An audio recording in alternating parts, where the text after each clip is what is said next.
বাথরুমে ওযু করার বিধান কি? একটা মোস্ট কমন প্রশ্ন, বাথরুমে ওযু করার বিধান কি? ভাইরা আমার, বাথরুমের ভেতরে কমোড বা প্যান, এটার সাথে আপনার ওযুর যে টেপ বা বেসিন, এটার যদি কোনো পার্থক্য না থাকে, অর্থাৎ মাঝখানে কোনো আড়াল বা ব্যবধান না থাকে, তাহলে এই জায়গায় ওযু না করে ওযুটা বাহিরে কোনো ট্যাপে করা উত্তম। কেন? কারণ ওযুর একটা গুরুত্বপূর্ণ সুন্নাহ হলো বিসমিল্লাহ পাঠ করা। টয়লেটের মধ্যে বিসমিল্লাহ পাঠ করাটা মাকরুহ। টয়লেটে বিসমিল্লাহ পাঠ করা কি মাকরুহ? যেহেতু মাকরুহ, অতএব হয় আপনি বিসমিল্লাহ ছাড়া ওযু করবেন, তাহলে ওযুটা একটু ত্রুটিপূর্ণ হলো, আর না হলে বিসমিল্লাহ জোরে পড়বেন, তাহলে আপনি মাকরুহ করলেন।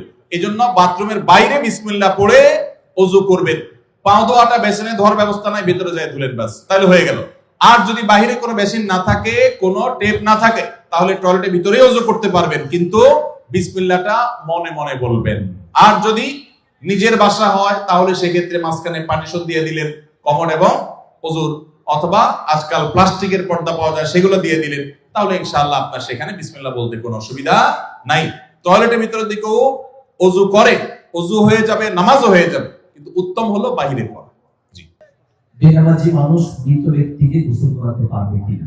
মৃত ব্যক্তিকে বেনামাজি গোসল করাইলে গোসল হয়ে যাবে, কোনো অসুবিধা হবে না। তবে সন্দেহাতীত ভাবে এটা মুসলমানদের কর্তব্য। কোন এলাকাতে কেউ মারা গেলে যারা দিনদার মুসলমান, তারা তাকে কবরস্থ করবে এবং তার দাফন কাফনের ব্যবস্থা করবে। কোন বেনামাজি করলেও আদায় হয়ে যাবে ফরজটা সবার পক্ষ থেকে ইনশাআল্লাহ।